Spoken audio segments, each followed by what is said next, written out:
Last week, last Friday, I think, Thursday maybe, we talked about polynomials a little bit. We looked at what they were, kind of defined them, looked at some examples and a few non-examples, and then we in introducing ourselves to polynomials, we talked about ways that we can evaluate polynomials. Now, of course, we can always use normal old direct substitution. Just plug a value of x in and find out what we get. If you have a graphing calculator, that's a pretty easy way to do it. In fact, let me remind you about something, while I'm thinking about it. Let me just remind you of a really handy way to do that stuff. On a graphing calculator, a lot of times you're going to be asked to do repetitive evaluation of functions. This comes up a lot on standardized tests too, SATs and things like that. There's a real convenient way. I think I showed this to you, but I can't remember completely if I did. So I'll remind you.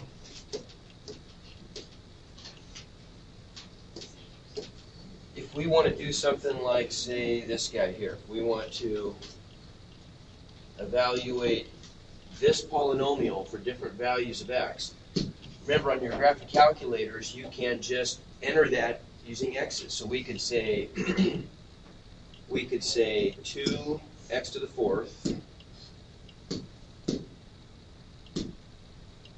minus plus negative 8x squared. It would be the same thing as minus 8x squared plus 5x minus 7.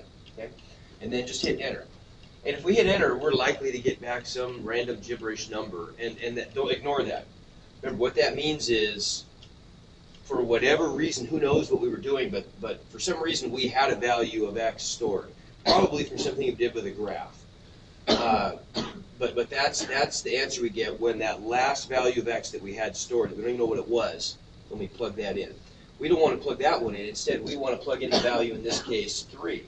So all we would have to do is just hit 3 and then STO for store as x, hit enter, and now that's the value that's in there for x.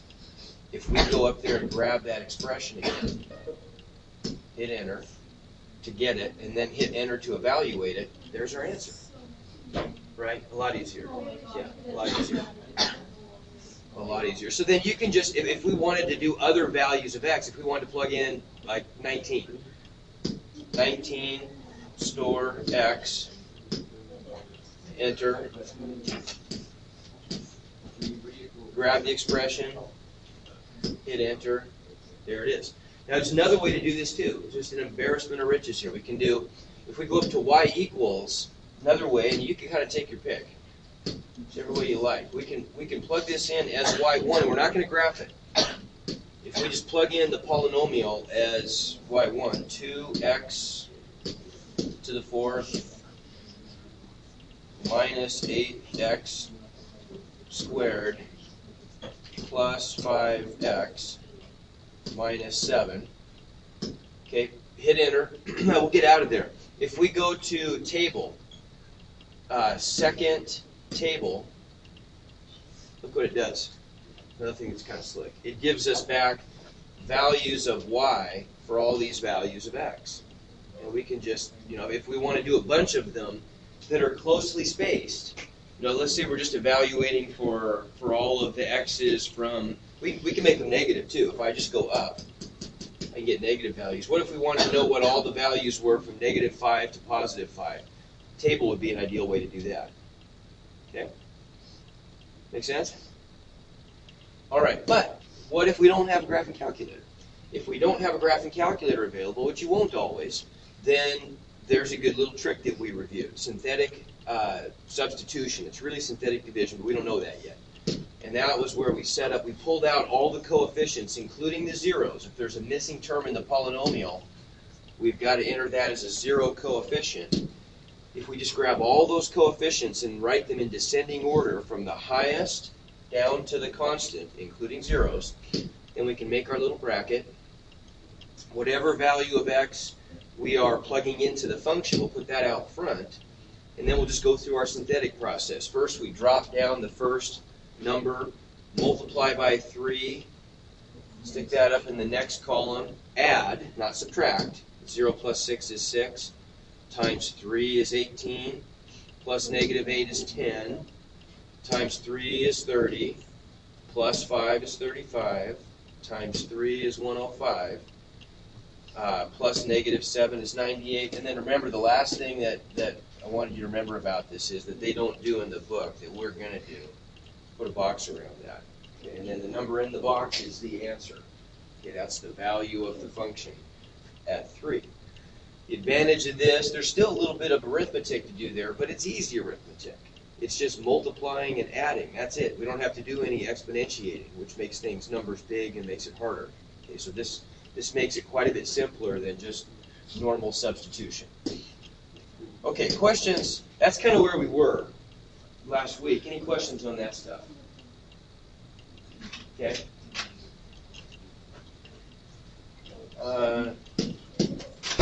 Last little bit then. Okay, graphing polynomial functions. Now this is something that's pretty important. We're not going to. It may not seem like a big deal now, but later on this is a really big deal. In fact, in calculus, for example, right now we're doing some stuff where this plays a role in what we're doing right now in calculus, pretty big role. Finding the end behavior of a function, and by that what we mean. This is kind of a new concept for us. Next year, you'll look at this in much more detail in pre-calculus. The end behavior of a polynomial function's graph is the behavior of the graph as x approaches infinity or negative infinity. So in other words, if we were to look at this on a graph, we're asking what happens, way out to the right on the x-axis. As x approaches infinity, of course it can never get there because infinity is not a number. But as x gets big without limit, what's the overall behavior of the function going to be? Same thing when we go to the left infinitely far. Way out there to the left, what's going to happen to the graph? We call this the tails of the function lots of times, and it's important for us to know about. So there's some rules we can use here that make this real simple. And I want you to really, really pay attention to this, and if you really connect to what I'm telling you, you won't have any problem with this. Otherwise, it might remain a mystery. I don't want it to. Here's all you have to do. And they're going to give us some complicated tables and things. Don't bother memorizing that. It's a waste of time. It's just going to... Memorizing stuff doesn't do you any good. You'll just forget it. Instead, let's just look at a quick and easy way we can always tell without memorizing anything. We'll look at a couple simple examples, and then I'll show you the trick here. What if we have the function f of x equals x? Just a simple line, y equals x, slope of 1, y-intercept of 0. Pretty obvious what the end behavior is here. Think of it in terms of an ant. If we were walking as far out, infinitely far out to the right, in this case the ant is also going up infinitely high. The y value is increasing. And so we would say that as x approaches infinity, f of x, the value of the function, the y value, also approaches infinity. Right? So positive goes with positive, and they both get infinitely big. What about the other direction? We can see as x approaches negative infinity, in other words, as the ant walks to the left forever, what happens to his y value? Well, it's going to drop down below the x-axis. The y value is going to get infinitely negative also. Right? If I look at a related function, slightly different, what if y equals negative x? So the slope is negative 1. We have opposite behavior then, don't we? As x approaches positive infinity, the value of the function gets negative. F of x approaches negative infinity, and vice versa. As x approaches negative infinity, when the ant walks to the left, its y value goes up. Right? So f of x approaches infinity.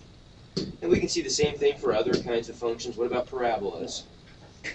If we take the example f of x equals x squared, kind of a normal parabola, then as x approaches positive infinity, so does the function. It gets big in the y direction, right? So f of x approaches positive infinity. Going to the left, as x approaches negative infinity, you can see that so does y, right? The y values approach positive infinity. If we flip the parabola around, opposite behavior. As x approaches positive infinity, f of x approaches negative infinity. Going down, going the other way. As x approaches negative infinity, going to the left, f of x approaches negative infinity. It's easy to see on a graph, isn't it? No big deal. If you're looking at a graph, it tells you exactly what happens just based on what the function is doing. But what if you don't have a graph? So here's the table they give you, and don't mess with that. We don't need that. Instead, here's all we do. If we want to evaluate the function, we're just going to look at the behavior of the first term, the leading term. That's the term that dominates the function when x gets really big. Okay? If x approaches positive infinity, all three of these, and just think about this for just a second, and then you can just believe me if this doesn't make sense. All three of these terms are going to blow up.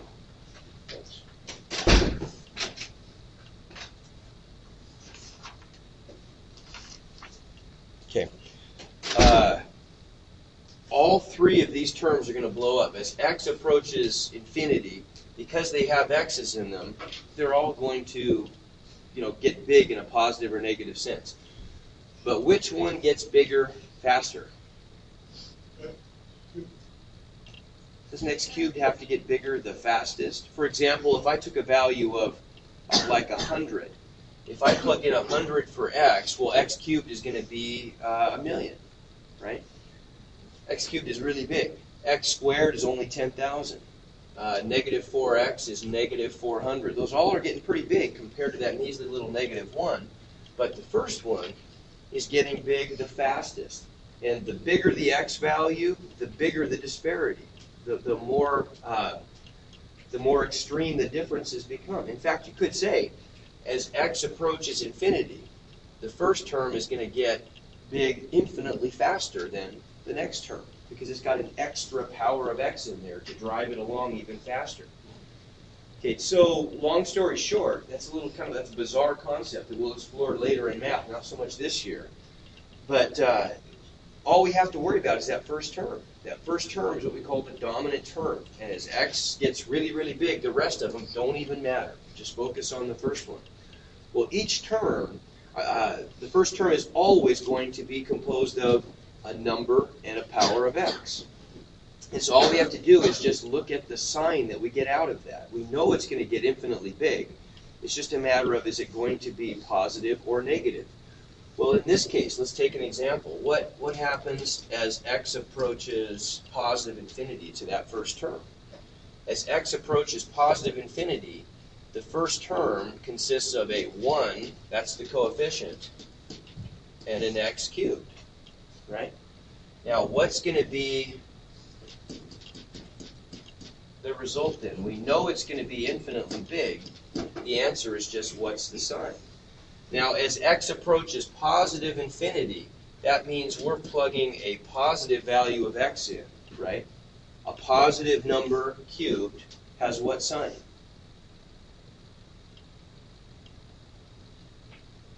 There's no trick here. It's that simple. Positive. Yeah. In fact, a positive number to any power is positive, isn't it?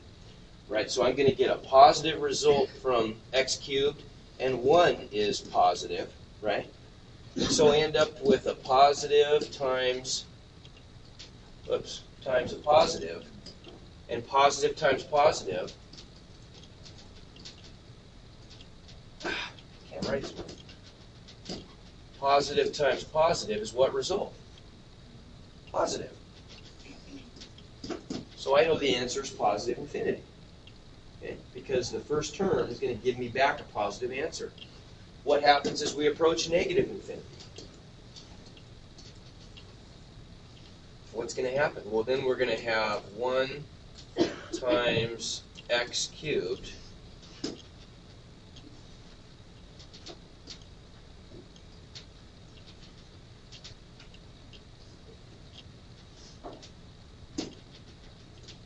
and let's see what kind of sign we get out of that one.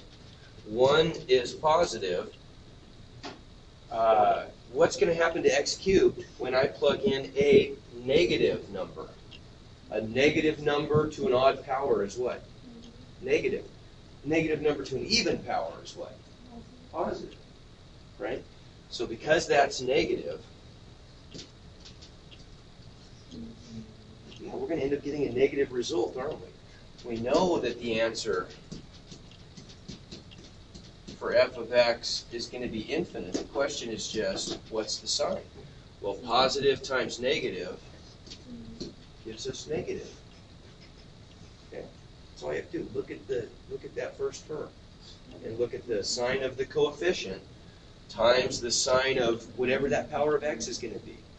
Okay, for both cases. For the case where we're plugging in huge positive numbers and huge negative numbers. Okay.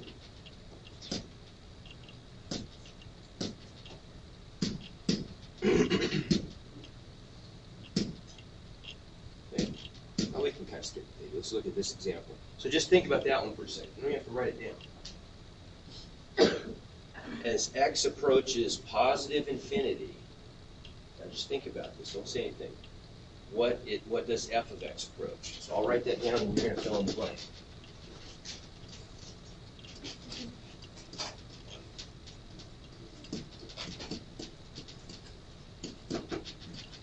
I know it's going to be infinite, but what flavor? Positive or negative? What do you think? Positive? Let's see. Let's just try it out and see. So we know we're getting the f of x is negative 1, right, times x to the 4th. I'm plugging in a positive value for x, and so let's see, what's that going to give us? I'm going to get negative 1 is negative no matter what. A positive number to a positive power is positive. Negative times positive is negative. So it's negative. Right? What about as x approaches negative infinity? What's f of x going to do?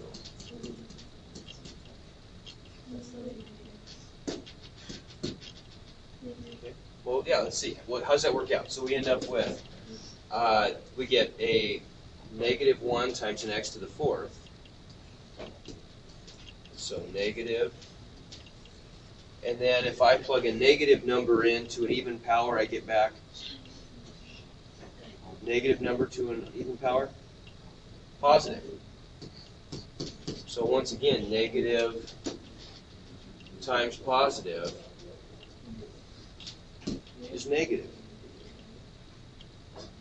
Make sense?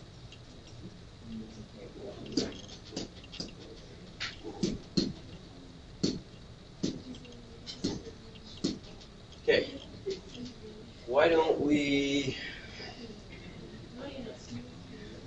just call it quits there for today, and we'll try something, add a little bit tomorrow also.